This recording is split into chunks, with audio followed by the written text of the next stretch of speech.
झारखंड के रामगढ़ सीट से कांग्रेस विधायक ममता देवी के विधायकी रद्द कर दी गई है। दरअसल गोलीकांड मामले में ममता देवी को हजारीबाग की कोर्ट ने दोषी उन्हें 5 साल की सजा सुनाई। बता दें कि सुप्रीम कोर्ट के एक निर्णय के अनुसार जिस भी जनप्रतिनिधि को 2 साल से ज़्यादा समय की सजा सुनाई जाती है तो विधानसभा, विधान परिषद या संसद सदस्य रद्द कर दी जाती है।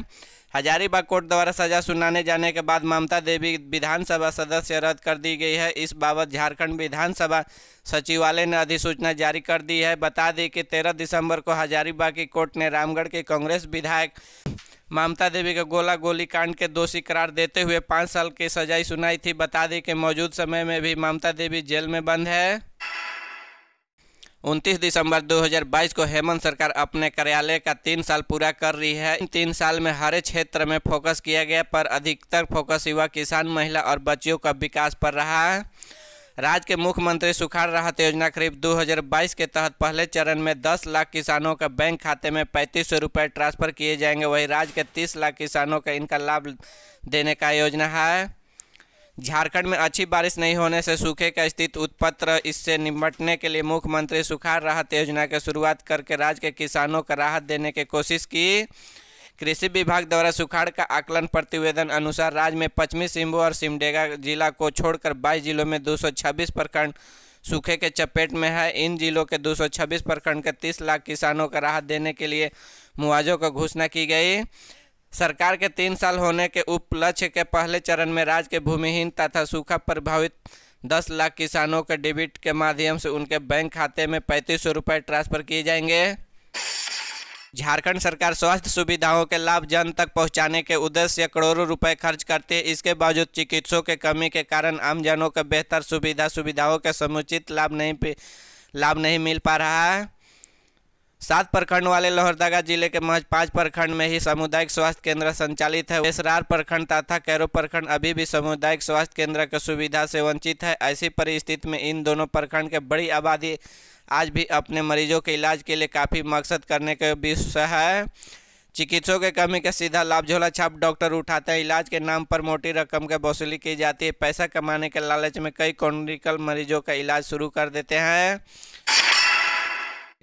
महिला समिति ने मुनीडीह में आंगनबाड़ी के बच्चों को बांटा स्वेटर। दीक्षा महिला मंडल के आंचल महिला समिति ने 27 दिसंबर को मुनीडीह आंगनबाड़ी केंद्रों में बच्चों को स्वेटर और केक का वितरण किया। समिति के सदस्यों ने बच्चों का शरीर का साफ सफाई का तरीका भी समझाया।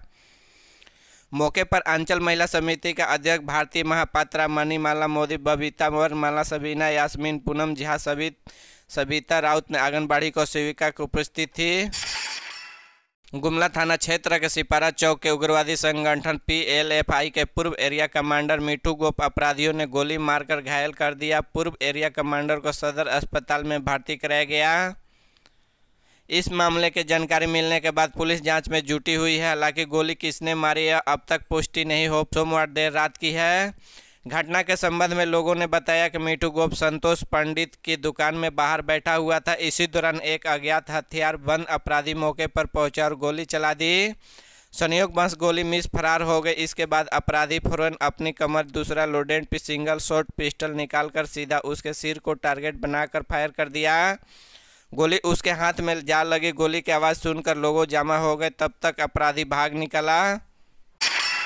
झारखंड रक्षा शक्ति विवि अनुबंध पर असिस्टेंट प्रोफेसर का नियुक्ति की जा रही है। यह नियुक्ति 11 माह के लिए होगी। विवि में फिलहाल फोरेंसिक साइंस विषय में असिस्टेंट प्रोफेसर का नियुक्ति होगी। योग्य उम्मीदवारों के 10 जनवरी तक ऑनलाइन ऑफलाइन आवेदन मांगे गए हैं। उम्मीदवार को आयु 45 वर्ष तक होनी चाहिए। आवेदनों को स्क्रूटनी के बाद 16 जनवरी का इंटरव्यू का आयोजन किए जाएंगे। नियुक्ति UGC गाइडलाइन के तहत की जाएगी। अवैध शराब कारोबार के खिलाफ रांची पुलिस और उत्पाद विभाग की टीम ने संयुक्त कार्रवाई की है। SP किशोर कौशल को मिली गुप्त सूचना के आधार पर पुलिस की टीम ने कार्रवाई करते हुए जिले के नगरी थाना क्षेत्र से 180 पेटी अवैध शराब बरामद की। हालांकि इस मामले में मौके पर फायदा उठाकर तस्कर भागने में सफल रहे। गौरतलब है कि पूरे राज्य भर में अवैध शराब कारोबार के खिलाफ लगातार अभियान जारी है। झारखंड पुलिस की टीम ने और उत्पाद विभाग की टीम संयुक्त रूप से छापेमारी कर रही है। झारखंड के गढ़वा लातेहार जिले के कम से कम 2 दर्जन गांवों के पिछले एक पखवाड़े एक आदमखोर तेंदुए का आतंक इस तरह के लोगों के शाम के बाद अकेले घरों से निकलने तक के परहेज कर रहे हैं। वन विभाग और प्रशासन के कई टीमों इस आदमखोर को पकड़ने के अभियान में जुटी है, लेकिन अब तक इसमें सफलता हाथ नहीं लगी है। तेंदुए ने पिछले 16 दिनों में गढ़वा और लातेहार में 3 बच्चों को अपना निवाला बनाया। कुछ पालतू मवेशी भी मारे गए। आलम यह है कि तेंदुए के कभी रंका तो कभी भंडरिया, कभी बड़गड़ तो कभी चिनिया प्रखंड के किसी गांव में दिखे जाने की सूचना मिल रही है। इस सूचनाओं पर वन विभाग जगह जगह पिंजड़े लगाकर उसी घेराबंदी की कोशिश कर रहा है। सोमवार के कई लोगों ने तेंदुए के रमना प्रखंड सिलीदाग और धुरकी पनघटवत देखे जाने का दावा किया है। हालांकि रमना पदाधिकारी ध्रुव कुमार मुताबिक इन इलाकों में कहीं भी तेंदुए का पार्क मार्क नहीं दिख रहा है। इन इलाकों में कहीं भी तेंदुए का पग मार्क नहीं दिखा गया है। तेंदुए के घूमने के चर्चा के कारण इलाके के किसानों ने गेहूं पटवन का काम छोड़कर रविवार को रात्रि संगमा प्रखंड बकरी गांव स्थित जंगल में तेंदुए ने एक युवक पर जंग लगाई थी।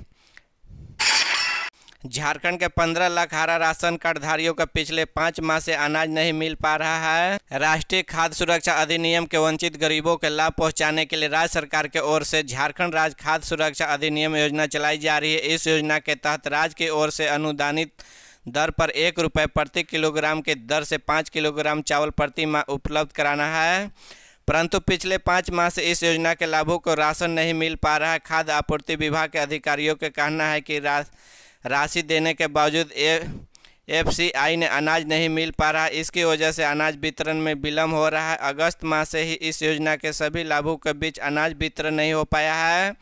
अगस्त में लाभों के बीच 65.54% अनाज का वितरण किया गया था। इसके बाद लगातार अनाज वितरण में कमी होती आई है। कोविड के नए वेरिएंट को लेकर मुख्यमंत्री हेमंत सोरेन ने अपने आवास पर स्वास्थ्य विभाग के हाई लेवल समीक्षा बैठक बुलाई गई है। बैठक के बाद स्वास्थ्य मंत्री बन्ना गुप्ता ने मीडिया के बातचीत के दौरान कहा कि मुख्यमंत्री को विभाग से संबंधित सारे विषयों पर अवगत करा दिया गया है। मंत्री बन्ना गुप्ता ने कहा कि नए वेरिएंट को देखते हुए मुख्यमंत्री ने विभागीय स्तर पर एक विषय पर जानकारी ली। बन्ना गुप्ता कहा कि राज्य में अभी किसी भी प्रकार के नए गाइडलाइन जारी नहीं की गई है। उन्होंने कहा कि airport, railway station, bus stand जैसे इलाकों को कोविड के जांच के लिए टीम लगा दी गई है। कोविड के मैसेंजर राज्य के तकरीबन 19,500 बेड सुरक्षित कर लिए गए हैं। कोरोना के नए वेरिएंट के जंग लड़ने को लेकर झारखंड पूरी तरह से अलर्ट मोड पर है। रांची समेत राज्य के अन्य जिलों में वैक्सीनेशन के कई कैंप लगाए जा रहे हैं। Airport, railway station, bus stand, हर जगह लोग खुद सावधानी बरतते देख रहे हैं। साथ ही रांची रेलवे स्टेशन परिसर में अधिकारियों की ओर से नोटिस भी लगाए जा रहे हैं।